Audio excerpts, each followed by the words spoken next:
Meus amigos, vamos a mais um Flávio Prado Entre Amigos no Mundo Corporativo. Hoje eu tenho uma história muito legal, muito interessante, e a pessoa que vai contar essa história, obviamente a pessoa que viveu essa história, é o senhor Antônio Francisco de Assis. O senhor Assis, ele criou uma das principais lojas de material de construção no Vale do Paraíba, uma empresa que tem uma estabilidade muito grande, é um sucesso, e ele vai contar para a gente como é que começou tudo isso. Bom, Assis, prazer em te receber aqui. Antes de mais nada, é uma curiosidade interessante. Seu nome é Antônio Francisco de Assis, mas pesquisando eu vi que não tem outro Assis na família. Como é que é isso? Então, na época, nós somos 12 irmãos, aí meu pai não tinha aquela preocupação, né, de ter o nome da gente associado com o dele ou da minha mãe. Aí, na época, ele pediu uma graça e disse, se ele conseguisse essa graça, o próximo filho que nascesse, ele ia colocar Assis, nome de Assis. Então, ele chamava Antônio Francisco Ramos, eu, Antônio Francisco de Assis. Ele trocou o nome da família, colocou um Assis por uma graça que ele recebeu? Exatamente. Você lembra exatamente o que é? Não, você contou exatamente o que foi? Não lembro. Essa parte eu não lembro. Eu sei que ele falou, o próximo filho vai chamar, vou colocar o nome de Assis, onde seria relacionado São Francisco de Assis. E tá até hoje. Que legal. E você seguiu Assis, seus filhos chamam Assis, ou voltou para o Ramos? Não. Meus filhos, todos eles seguem Assis. Que legal. Trocou realmente o nome da família. Exatamente. Como homenagem eterna. Eu tenho 4 filhos, graças a Deus eles respeitam e mantêm o nome de Assis, né? Que legal. Como é que era a sua família? Era uma família rica? Onde vocês moravam? Olha, nós éramos de Minas, Cachoeira de Minas. Nós morávamos na roça, até os 14 anos eu morei na roça. Aí depois meu pai teve a iniciativa de mudar para São José dos Campos, com 12 filhos e a primeira... 11? 12. 12. Mais um neto, que minha irmã é casada, então veio ela mais o genro, né? Então, na realidade, nós viemos em 13, mais o genro 14. Morar numa casinha de 3 cômodos em São José dos Campos. Fazendo o quê? Aí meu pai era barbeiro. Então ele era barbeiro, tinha um comercinho de vender galinha, nós colocávamos aquelas varinhas, aquele varal de acordo com o tamanho do filho, é o tamanho do varal de galinha que nós colocávamos no ombro para levar até a cidade. A gente morava na roça, né? E aí ele criou os 12 filhos. Era apertado, né, seu Assis? Era apertado. Ele era barbeiro, aí chegando aqui, eu com 14 anos... Aí meus irmãos, um com 13, outro com 12, porque é tudo próximo um do outro. Aí nós fomos tendo uma sorveteria chamada Sorveteria Pinguim. Aí deu uma caixinha, nós éramos em 4, que tinha idade de trabalhar, né? 10 anos, 12 anos, 14 anos. E nós vendíamos sorvete, a caixinha de sorvete. Caixinha, não era dono, nada. Era só... Não, uma caixinha de sorvete. Tinha uma porcentagem, né? Pegava 50 picolé, vendia, voltava, pegava mais e... Aí eu descobri que engraxar sapato dava muito mais dinheiro. Engraxar sapato. Engraxar sapato. Aí eu fui até a prefeitura, tirei uma licença, eu, mais os 4 irmãos, mais 3 irmãos, nós éramos 4, cada um pegou uma caixinha, aí começamos a engraxar sapato na Praça Afonso Pena, que essa praça existe até hoje, mas lá em 1966. E rendia mais mesmo? Rendia mais. Na época, que era o dinheiro da época, eu ganhava 120 mil reais por mês. E todo o dinheiro que nós arrecadamos... Não era 120 mil de hoje, né? Era um valor pequeno. De hoje, era da época, acho que era cruzeiro. Era muito dinheiro. Porque eu engraxava o sapato o dia inteiro. Até tinha o Hotel Castilho. O único engraxado que podia engraxar nesse hotel era eu. Aí tinha o prédio Salim Simão, que tem até hoje, né?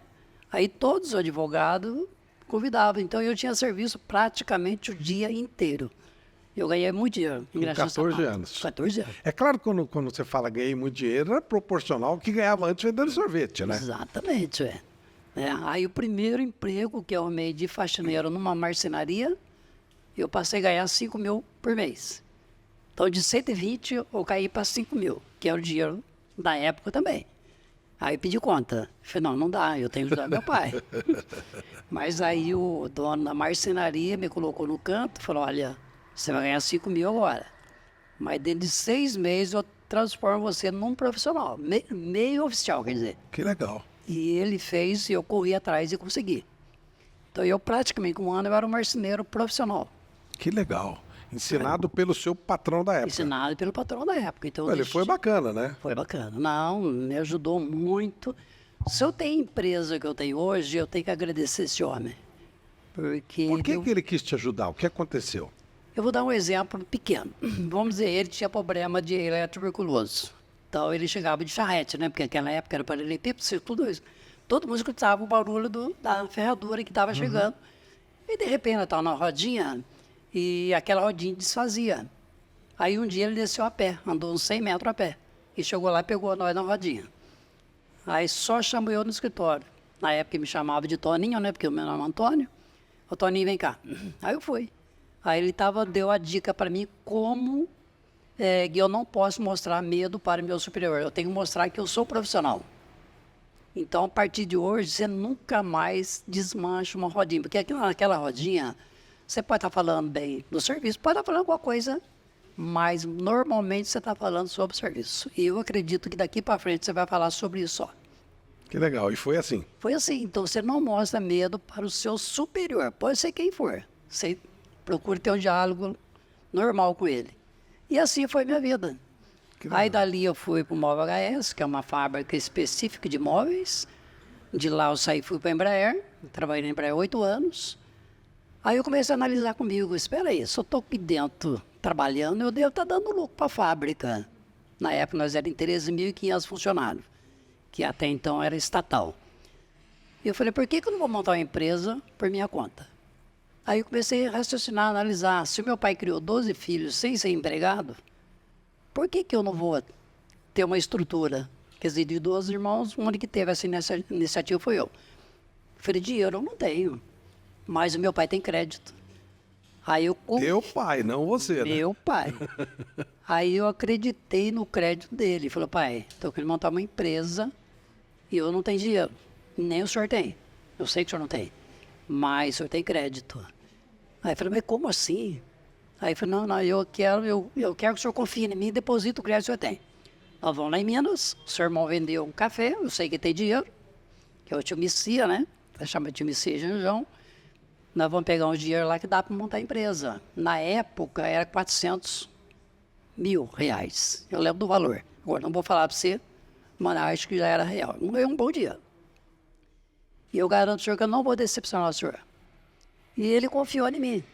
E falou, outra coisa, pai, eu aprendi uma coisa que eu nunca, se eu pegar um dinheiro emprestado, eu nunca peço para aquela pessoa renovar.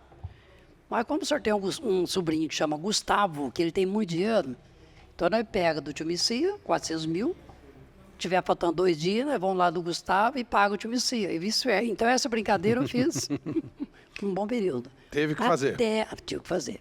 Até eu ter estrutura, né, de pagar eles e dar sequência na minha empresa. Que já era a CISA, a empresa? Não, era Depósito Bandeirantes. Eu usei o nome do avião Bandeirantes para colocar a minha empresa. Trabalhava na Embraer, né? Ninguém me colocou obstáculo nenhum e continua hoje, né?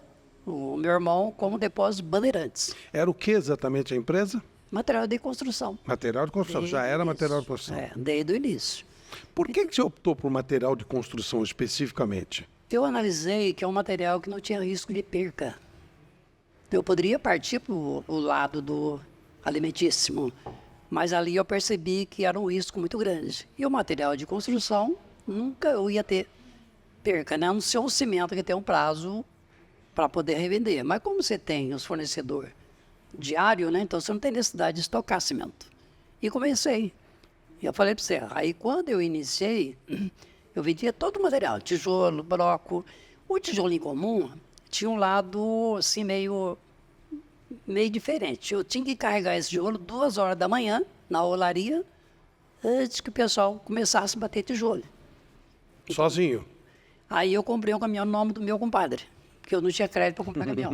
Ainda não tinha crédito. E fui lá em Minas, peguei o primo como motorista. Então era eu e meu primo. 2 horas da manhã a gente estava na olaria, carregando. Aí tinha um Fusquinha verde.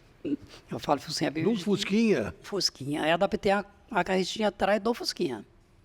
Aí eu entregava muitos material nessa carretinha, mas 10 horas, 11 horas da noite eu estava entregando material. Então esse foi o início do depósito Bandeirantes. Aí trabalhei 26 anos no meu irmão, depois nós nos separamos e eu montei a Assis Casa de Construção, que está até hoje. Mas esse período, né, de trabalhar de madrugada, tudo, como é que era feita a venda? Como é que as pessoas, você chegava a convencer as pessoas a comprarem o seu material? Não, eu tive uma sorte que eu tinha um depósito vizinho do bairro vizinho, depósito Mantiqueira. E ele parou de trabalhar com material pesado. E eu tinha um amigo que trabalhava dentro do depósito Mantiqueira, e passou a trabalhar só com acabamento. Então, todos aqueles clientes que chegavam no depósito Mantiqueira pedindo tijolo, material pesado, cimento, esse amigo meu ligava lá, deixei meu irmão, que era o caçulinha, e ele ficava anotando tudo quanto é coisa que o pessoal ligava. A hora que eu retornava na loja da entrega, eu fazia os contatos. Aí efetuava a venda. Demorou quanto tempo para a empresa realmente estabilizar e ficar independente do tio, do pai, enfim? Como foi, eu montei a empresa em 79, era uma época que estava mudando de governo. Nós entrou como prefeito um governo militar, Sobral de Oliveira. E esse homem deu um arranque muito grande na cidade, tá? Então eu falo para você, eu emprestei o material para montar o balcão e a prateleira do depósito Rio Verde. Meus amigos lá, Gilberto e o Mário. 2 anos depois, eles eram meu cliente. O depósito Rio Verde era meu cliente, porque eu corria atrás de tudo quanto é tipo de material de construção. Fez uma gentileza primeiro e eles viraram seus clientes. Agora, para mim falar que eu tive a dependência, foi 7 anos que o depósito Bandeirante cresceu muito.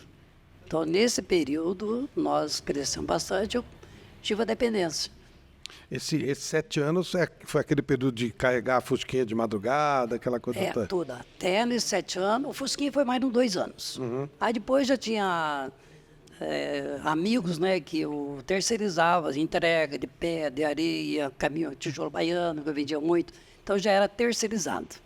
Então o fusquinha foi mais na prática no início de 2 anos.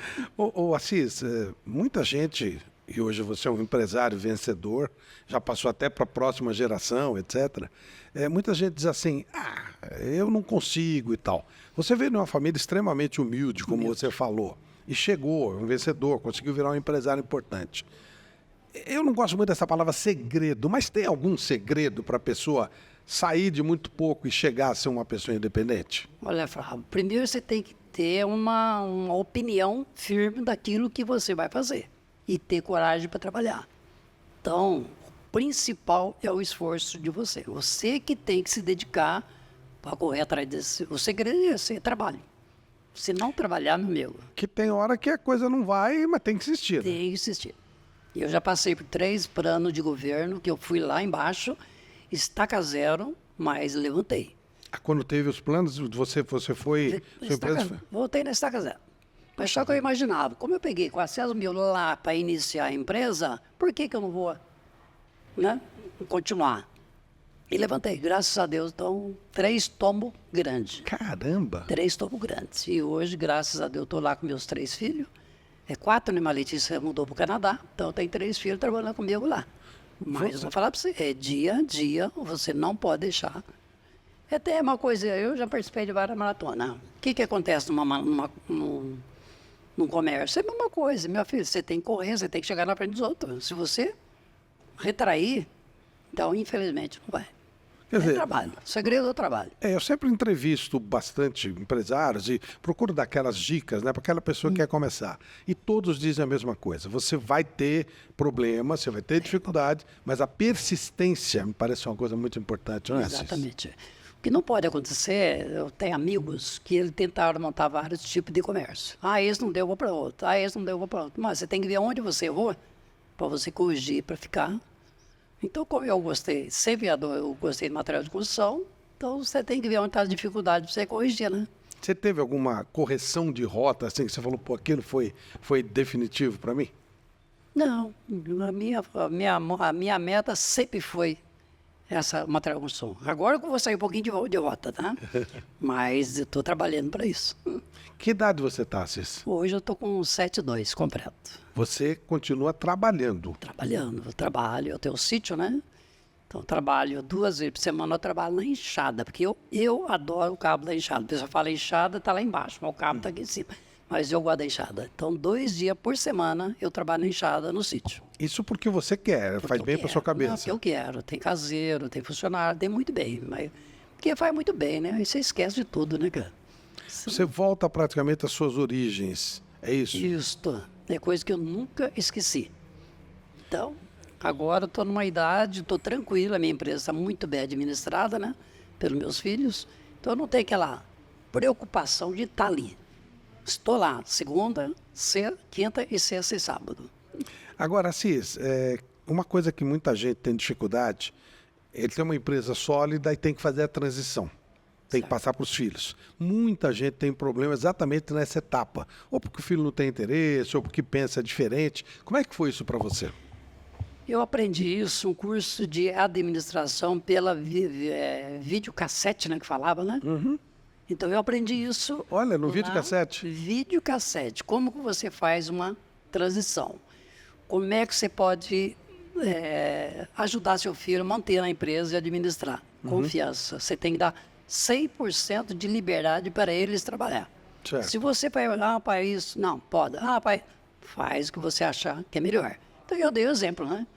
E eu tenho uma frase que eu carrego comigo há muitos anos, que mais vale, para quem conhece peso, né?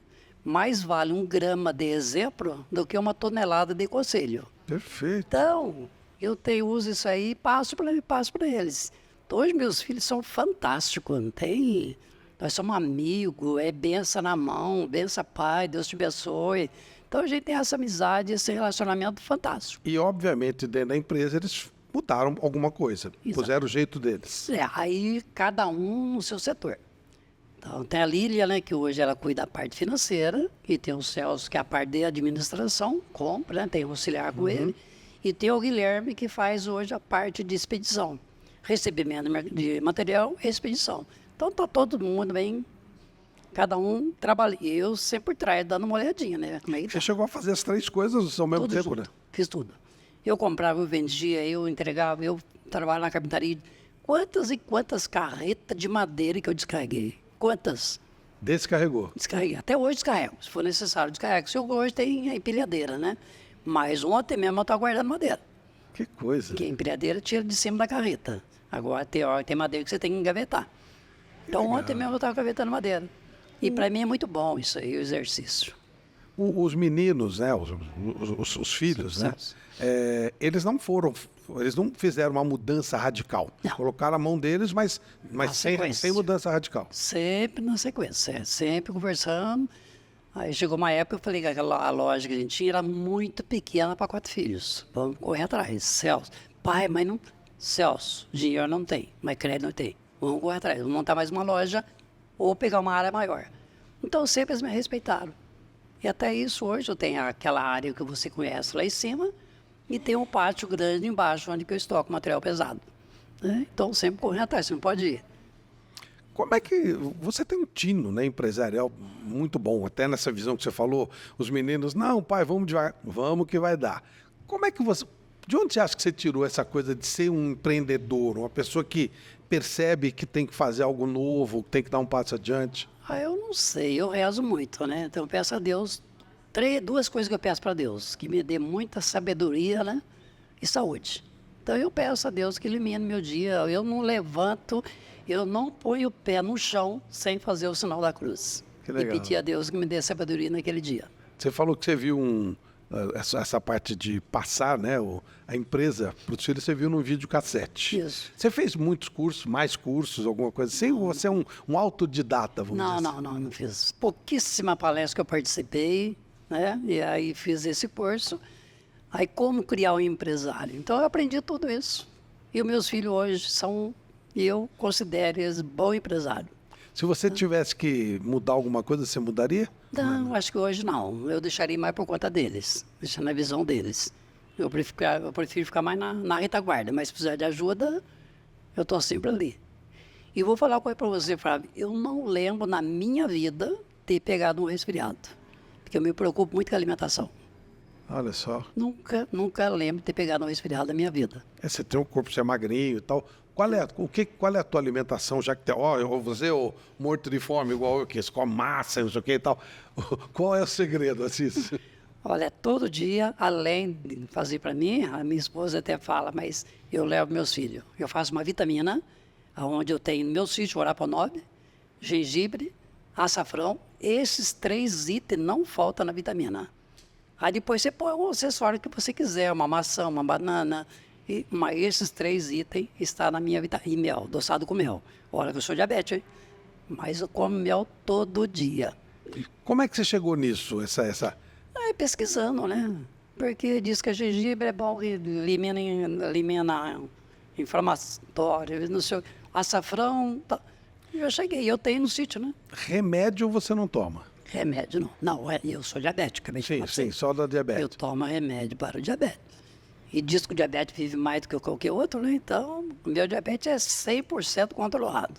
E você come de tudo? Ou você... Tudo que você possa imaginar. Mas então, aí você vê que é que eu tenho um médico, o Dr. Márcio, ele falou assim, você quer levar a vida normal ou você quer levar uma vida...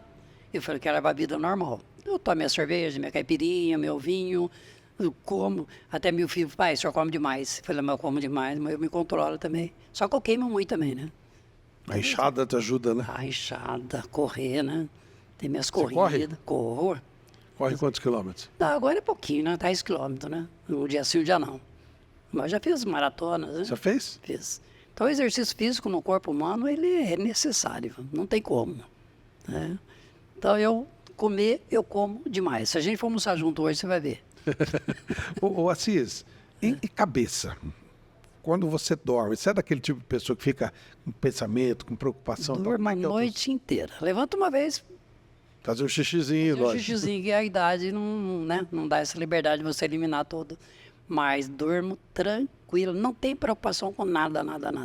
Mesmo quando tinha os empréstimos lá? Nunca perdi um sono. Nunca perdi o sono. Isso é muito... Nunca. O que você faz antes de dormir? Como é que é? Janto todo dia. O pessoal, mas você vai jantar janto todo dia? Nada, tranquilo. Você dorme cedo? Durmo cedo. 10 horas 22 horas, estou na cama. E que hora você acorda? Aí eu acordo todo dia 15:45. Fazer um café para a esposa, levar na cama. Que beleza, hein? Né? Vou sair fazer minha corridinha. Aí vou pro trabalho, né? Mas tranquilo, não tem uma preocupação na cabeça. Isso é maravilhoso e difícil, né? É. Nos dias de hoje. Outra coisa, Assis, o mundo ficou moderno, né? Diferente. Certo. Rede social, essa coisa. Você participa disso? Rede social? Olha, telefone eu sei atender e ligar. Entendeu? Então não me preocupo muito com isso, não. Você não tem Instagram, TikTok, nada? Lá, mas não uso, não. É difícil usar. É difícil. Essa parte aí eu sou bem relaxado. Leitura, eu sou muito ruim também, viu? Eu começo a ler e já durmo. Então... Você acha que isso ajuda ou isso é bom ou é ruim? Essa coisa de rede social? Sei lá, viu, Fábio? Pra mim não faz falta, não. Tô tranquilo. TV? Quem vê alguma notícia, eu vejo. Sim. Mas é muito raro.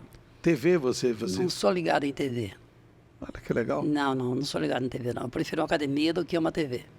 Você vive uma vida bem simples, né? Simples. E fazendo mais ou menos as coisas que você fazia lá atrás, quando não tinha toda essa tecnologia. Exatamente. Então, sou meio tranquilão. Que legal. Eu não diria tranquilo, você é uma pessoa que está usando bem a sua experiência. Deu muito certo. Com a sua idade, correndo, trabalhando na roça, cuidando da empresa, acho que deu certo, né? Ué. Comendo bem, né, cara? Graças a Deus. Legal. Eu posso considerar, olha, eu vou falar uma coisa para você, já passei fase complicada, que eu fiquei viúvo, né? Eu vivi 30 anos com a primeira esposa. Sim. Quer dizer, 26 anos de namoro, 4 anos de namoro e 26 anos junto, né? Uhum.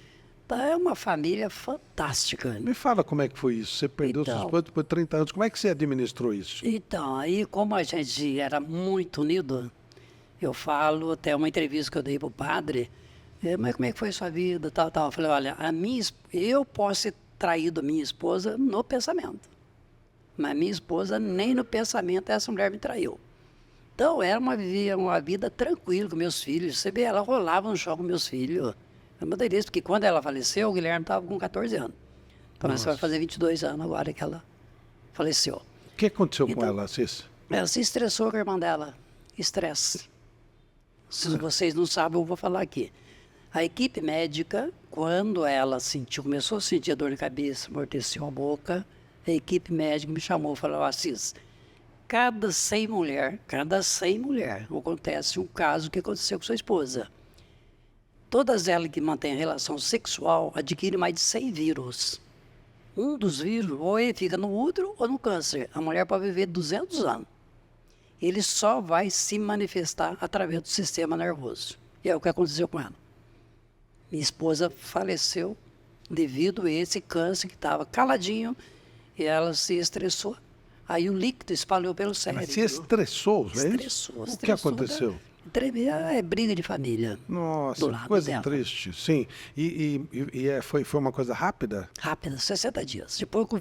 Depois que o câncer se manifestou, o líquido, foi 60 dias. E para você deve ter sido não adianta colocar na UTI que o líquido espalhou pelo cérebro, então não existe cirurgia. Para você, como é que foi isso? Nossa Senhora, foi difícil. Mas aí, eu segurando na mão dela, pedi que ela me desse, que ela intercedesse junto a Deus, que a gente era muito religioso. Eu sou, né? Que ela me ajudasse. Eu ser pai e mãe. Porque o caçula estava com 14 anos. 14 anos, claro. Então eu acreditei muito na intercessão dela até hoje. Hein? Se a minha empresa está no que está, a amizade que eu tenho com meus filhos, é a intercessão dela, a alma dela. Uma esposa, ela faz toda a diferença na vida do homem, né, Assis? E hoje eu sou casado, bem casado de Como novo. é que foi esse recomeço? Que você tinha uma pessoa que estava com você desde que você era novinho. Isso. Como é que foi esse recomeço? É interessante, meu Flávio, porque quando eu tinha meus 20 anos, e essa minha esposa hoje atual tinha 10 anos, eu nem imaginava casar com a minha esposa, né? A primeira. Aí eu brincava com ela: olha, quando você crescer, eu vou casar com você. Eu brincava com a Maria Otávia hoje, que é minha esposa. Não é que fiquei 30 anos com a minha esposa e de repente veio esse reencontro? Hoje a gente está 17 anos junto. Parece aquela música, menina. Exatamente, lembro dessa música. É a mesma história, né? Eu sempre cantei essa música para minhas filhas. Né? E a família levou numa boa esse casamento? Você sabe que um segundo casamento não é fácil, mas graças a Deus hoje a gente vive numa harmonia muito boa. Tá? Então não é fácil, porque alguém assumiu o lugar da mãe, fica difícil, né? Verdade. Mas hoje não, a gente tem um bom relacionamento. Também ela te ajuda no sentido de ter esse equilíbrio, né? Não, eu vivo muito bem com ela, a gente caminha junto, a gente faz... Graças a Deus eu tenho uma vida sadia. Pô, que coisa boa. Não foi fácil, não, mas sempre tem aquilo que você acabou de falar no início, né? Quem que não tem problema na vida? Então você tem que pedir a intercessão a Deus que Ele dê essa sabedoria, essa força. É o que eu acredito até hoje. Então, olha, você deixou várias lições pra gente aqui. Trabalho, fé, um relacionamento familiar bom, filhos que acreditam em você e você neles. E o exemplo que você tem que deixar, né? Exemplo, né? Aquilo que você falou. Como é que é a história? Mais vale 1 grama de exemplo do que 1 tonelada de conselho. Muito bom. Olha, Assis, parabéns. Eu tenho prazer de falar da Assis e da Assis Rental, que já é um braço da sua Assis Casa e Construção, e conhecer a empresa e conhecer a família. Realmente eu sou testemunha de tudo isso. Você, dentro da sua humildade, é uma pessoa simples, humilde. Você é um exemplo espetacular para muita gente que está vendo aí e dizer, puxa vida, esse homem não precisou de faculdade, não precisou de nada. Foi lá, a vida forjou um homem com princípios e um vencedor. E isso acho que assim, muita gente está nos vendo, pode ter certeza que vai captar isso que você está passando, esse exemplo que você está dando. E por isso que eu quis trazê-lo aqui, porque realmente você é um vencedor e é um sistema bem simples. Você colocou o trabalho e trabalha até hoje. Parabéns, Graças a Deus. Muito obrigado essa oportunidade, né, que você está me dando aqui. Espero que alguém, né, espelhe alguma coisa que eu falei aqui. Pode ter certeza que tem muita coisa.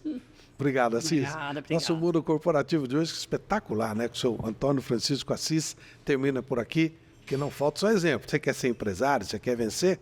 Olha aí, o exemplo que esse homem deu. Ou vários, né? Um abraço.